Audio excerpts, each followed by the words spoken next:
Dimanche 1er mai, jour de célébration de la fête du travail. Nous sommes au plateau à Abidjan, à la rue du Commerce.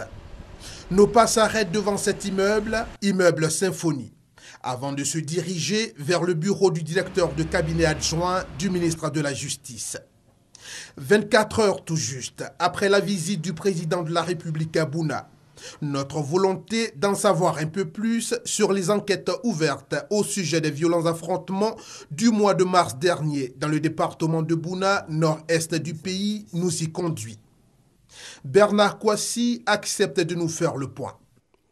Les enquêtes ouvertes à l'initiative du substitut résident près la section du tribunal de Bouna ont donné lieu à plusieurs procédures judiciaires.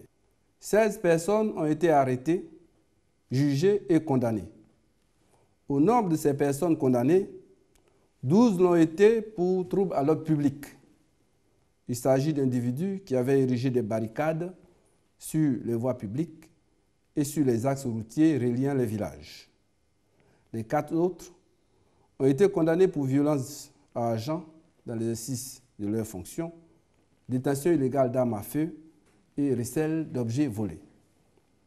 À côté de ces procédures terminées, il plaît à ce magistrat de mentionner celles en cours.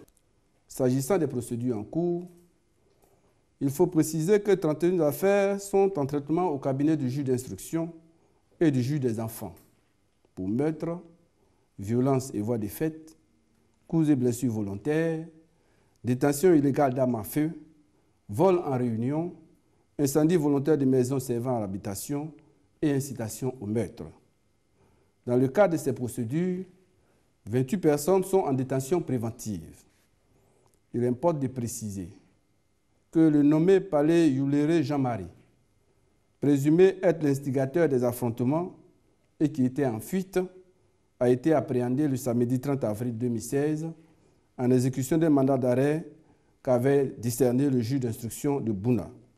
La procédure le concernant est en cours. Devant les membres du cabinet, dont le directeur, le procureur de la République, près le tribunal de première instance d'Abengourou, Bernard Kouassi réaffirme l'impartialité de la justice avant de dire que les services du ministère de la Justice restent et seront toujours à la disposition du citoyen.